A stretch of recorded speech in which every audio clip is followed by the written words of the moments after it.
Hey students, okay, in the last class we have studied about nutrients and keeping body fit. Today the topics which we will discuss is of deficiency diseases, those non-communicable and communicable disease, and microbes. These are the three topics we will be discussing in today's clip.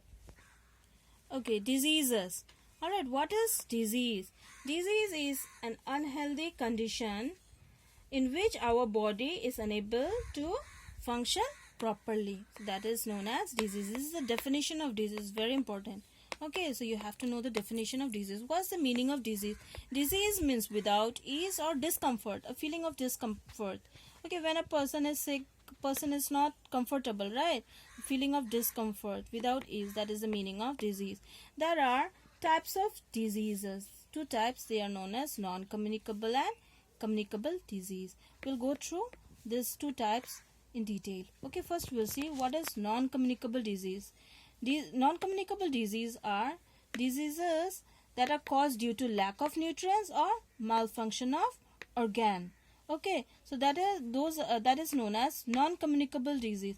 Now these non-communicable diseases, they do not spread from one person to another. Okay, and now you have to know under this non-communicable disease what are deficiency diseases. Deficiency diseases are those diseases those are caused due to lack of nutrients. If you don't take nutrients properly, then you will go through this. You will undergo deficiency diseases, or you may suffer from deficiency diseases. This all you have already studied in class 4. Once again, we'll just go through what are they. We'll see the lack of which nutrient cause which diseases, the symptoms and sources. Vitamin A. Okay, due to deficiency of vitamin A, the disease causes night blindness. Okay, the symptoms are a person cannot see in dim light or during the night time. Okay, sources are like green leafy vegetables, carrot, mango, egg yolk. These are the few sources. Okay, there are many more sources, but I'm explaining few sources only.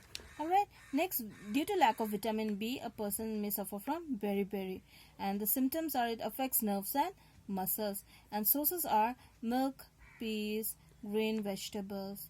Okay, now due to lack of vitamin C, a person may suffer from disease called scurvy. Okay, what happens to a person suffering from scurvy?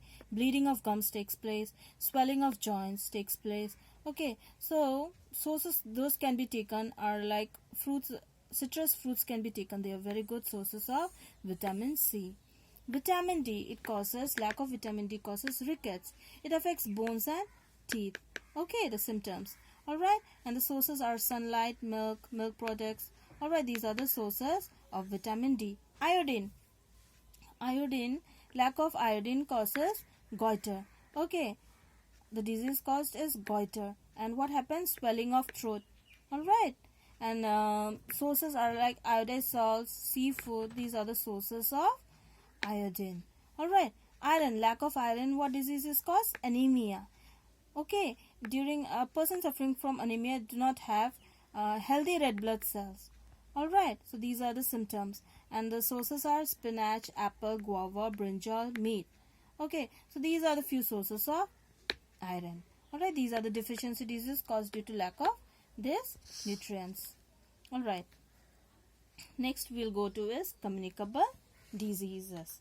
What are communicable disease? Those diseases, they are caused by microbes. Alright, and they spread from one person to another, and those microbes which causes these diseases are known as germs. Okay, so the mode of spread of communicable disease. How this communicable diseases spread? It may spread due to direct contact with a sick person. Okay, through air, through contaminated water and food, and through insects.